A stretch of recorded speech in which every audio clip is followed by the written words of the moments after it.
Welcome to the Excel Still More podcast. I am your host, Chris Emerson. I'm here to encourage you in your walk with God. Thank you for joining in. Today's podcast is sponsored by Cunningham Financial Group. John Cunningham is a friend of mine and a brother in Christ, and he can help you with financial decisions and future planning. He's been a big help to me and my family, and I commend him to you. You can reach him at 205-913-1720. I am so thankful you're here, so let's get started.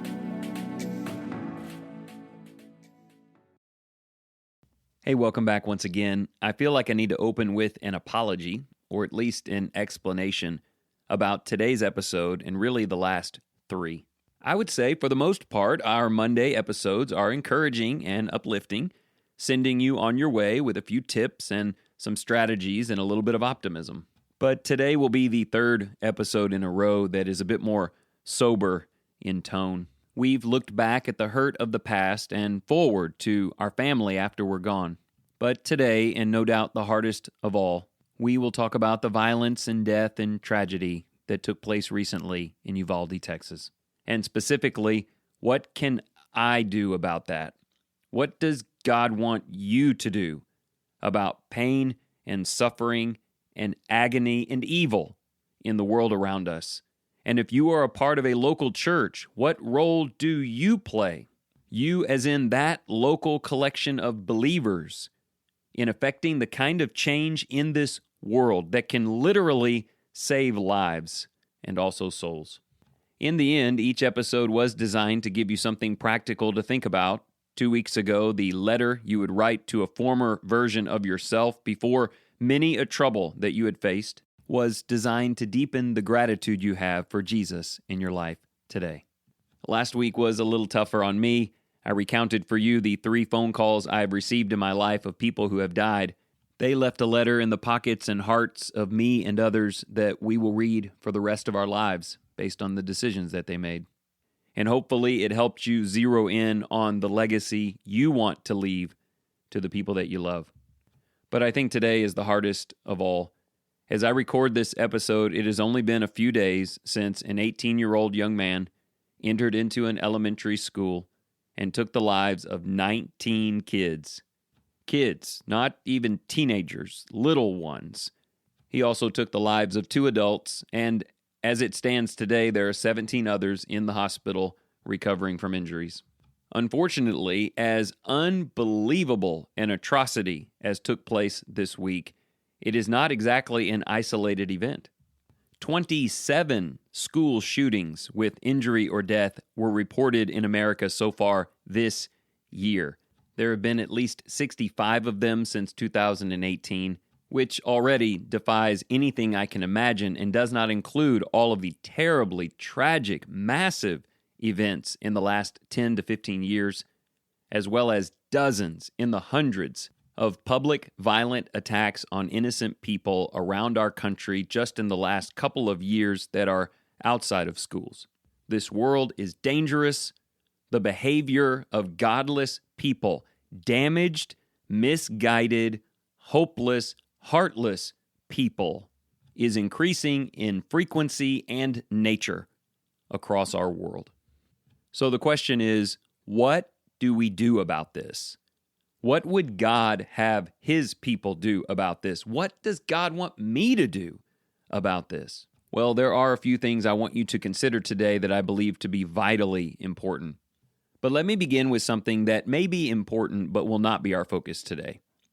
Politics and parties and elections and legislation. Gun right laws versus restriction laws.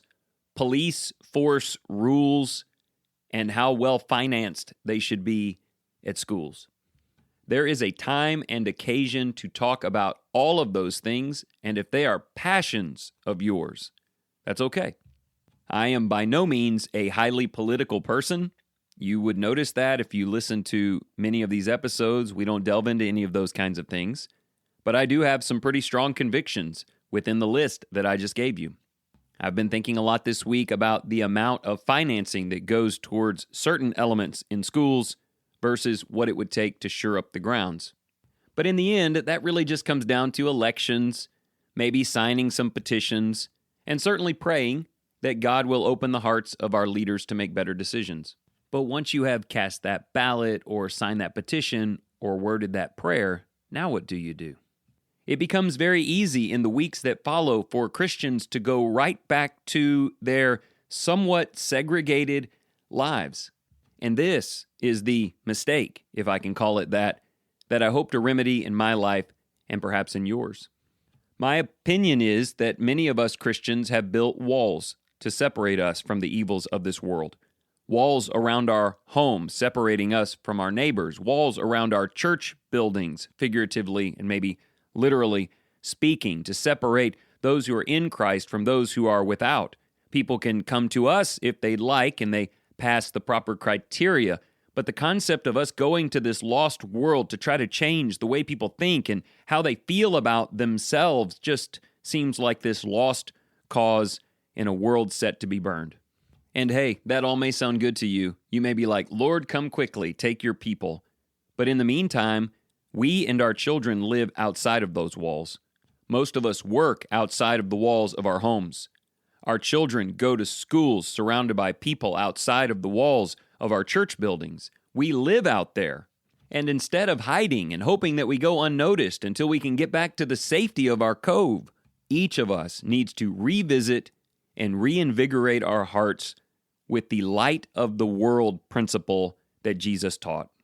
The very Jesus who went to the houses of tax collectors and prostitutes, who spent time with the most ignorant of people to try and enlighten them to a better way. They sought to change their community. They sought to integrate faith into the community and draw people out of the world to integrate with them. We cannot just write off this world as evil and hopeless and still live in it with any sort of peace. We've got work to do. Now that brings about an important question. What is our work and what can we do? Well, look, let's start with the rightest and simplest thing that we can. We need to be praying. Praying for our world to be enlightened by the Lord. Praying, as I said earlier, for our political representatives to make moral and wise decisions. Praying that our nation finally gives up on self-sufficiency and gets back to the Word of God. I am all for that.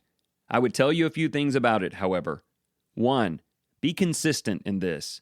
Not just after young people lost their lives. If you want God in this world and you believe God can do it, then keep praying for it. This helps us keep our minds outside of our walls, which we may end up just tearing down, and into a culture that God can reach. And that's why we're praying for it. I would also ask you to be careful of the negativity that often follows. We pray for God to be in this world, and then we go on social media or we converse with brethren, and we just start saying things like, well, they took God out of schools long ago. You shouldn't be surprised when terrible things happen. This nation has forsaken God for idols many generations ago, and now we're reaping what we sow. Look, that may be true, but we need to get to a solution-oriented discussion because we're still living in this thing and among all of this. And that's kind of my biggest point about prayer.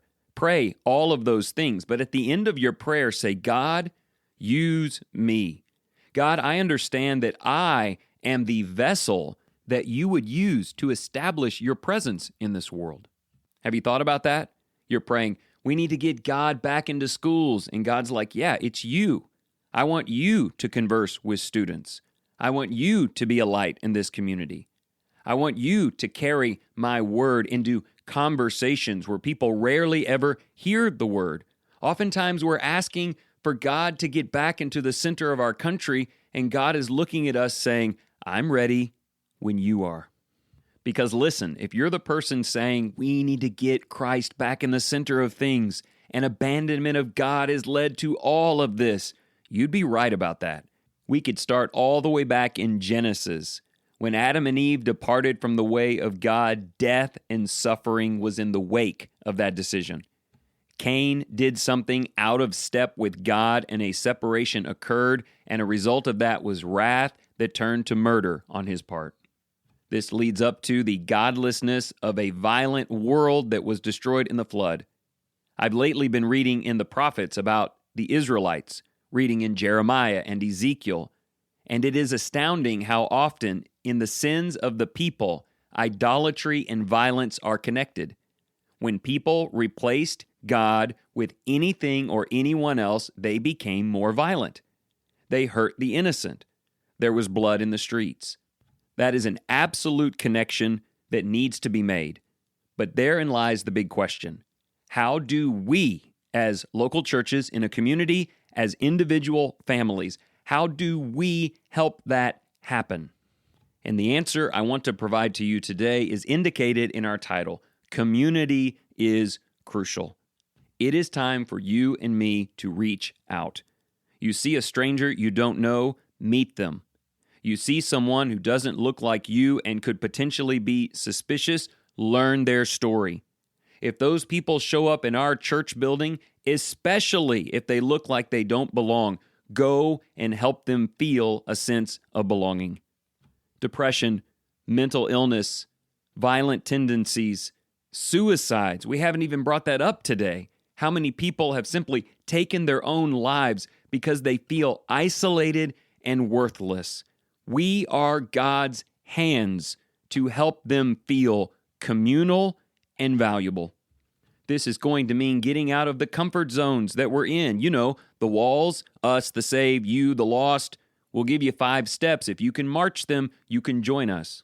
Have we lost all heart that God had for people?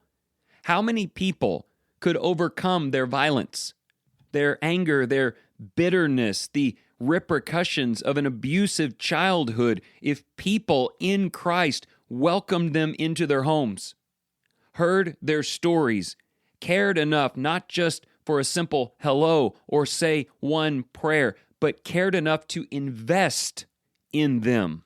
And beyond just the short-term benefit of perhaps helping people cope so that they don't kill other people or kill themselves or end up in prison, we can save souls. We can help people get to heaven, but that is personal. That is one-on-one. That will happen because you reached out to someone who had no one. It will happen because local churches are seeking to help and save the lost around them. I am not a sociologist, but I would argue that a lack of community, support, integration, and love has contributed drastically to the degradation of our society and our young people. But hey, that's something we can help with because we are a community of believers celebrating our eternal relationship with Jesus. To help drive this home, I want to tell you about a young lady named Carrie. I did not know her previous to the incident in Uvalde, but I saw a post that she made on social media in the wake of it. She was very open to the fact that in her youth, she was subject to sexual abuse, a terrible home life with a facade of faithfulness, but ultimately she sat in her dark room and contemplated her own death only after planning the murder of people in her family and students at her school. She and her family had no community, no Christian community, no one to talk to or share with. No one took interest in her or her needs, and certainly not her family. She was in the planning stages of being just another dead killer on the news when a teacher at her school took special interest in her. This teacher is a Christian, and they still have a relationship years later. The teacher spoke to her every day, hugged her, listened to her, helped Carrie get involved in social programs, helped her get integrated into the church and surrounded by believers, and completely rewired Carrie's brain from isolation to community. She wanted out of her depression, but was powerless on her own to get there. It would be easy to say that that young lady needed God. She did need God. She did not know how to find him. In fact, in episodes that are all too common in her home, God was used as a tool to traumatize and control her, not as a friend to rescue her. A single Christian changed her life with daily care for this person. Now Carrie has become a Christian, and she counsels young people through the same issues that she faced. She is an advocate for hotlines that people can call to speak to others when they're contemplating such behavior as school shootings. She is an advocate for community programs of support and certainly for Christians picking up the mantle handed on to us in the book of Acts, a sense of community and integration and shared burden, where we worship together, we eat together, we speak with one another, we pray for one another. We do this as a family. I just finished reading the entirety of her post again while I was recording this, and I could not help but think, how many people in this town, how many people are all alone and they just need someone to reach out? How many people would flourish in escaping the darkness if they were with people of light who loved them? And again, this is where we say, hey, they know where we are. Maybe they don't know where we are. Maybe they do know where you are, but they are at such a dark place as to contemplate ending their own lives. Do you really think they have the power to exert the energy to invest in the hope that you might care about them? Community is crucial. You know that it is. It's what keeps you going. The switch that we have to flip among God's people is how those community connections get made. As I said earlier, it starts with you having a conversation with someone who looks uncomfortable, you welcoming someone to sit with your family when they visit the church, and opening your home to feed them. It's you and me investing the time for lengthy phone calls or sit-downs to just listen. In a world where everyone is out for themselves, what kind of a difference do you think it will make when someone realizes that you care about them and that God cares about them? And look, we're not just talking today about how to eliminate school shootings, and we're not just talking about people who suffer from abuse or mental illness. We're talking about everyone. Or maybe I should put it this way, anyone who God puts in your life who is not enjoying the community that helps you thrive. Is this an evangelism episode tucked into saving lives at school? You know, in practicality, it is, because our goal is not just community, it's salvation. I want to finish with this. I looked back through Carrie's posts, and I noticed that a couple of days before the shooting, she posted about how people are overcoming chemical addiction. And she posted a story about a test done on rats decades ago, where they offered a rat pure water and heroin water, and before long it chose the heroin and died soon after. And then they thought, maybe the rat is just lonely. So they put it in a rat park with a bunch of other rats and things to do and activities. They presented the rats with the two forms of water, and something surprising happened. Few, if any, chose the heroin water. They didn't need it to cope with isolation. They didn't want it to disrupt the community of which they were a part. Look, I don't know. If rats can figure out the power of community and how crucial relationships are, and if Christians have proven ourselves wiser than rats by enjoying the fellowship of believers and thriving in the community of the faith, isn't it time we consistently extended that blessed hope to others? Look around. God has already placed lonely people in your life, the people that you've prayed would know God, and He's ready to do it. Are you ready to acknowledge that you are the means by which it will be accomplished? So be aware and be ready to extend your hand to others. Because when it comes to their healing and their hope, community is crucial.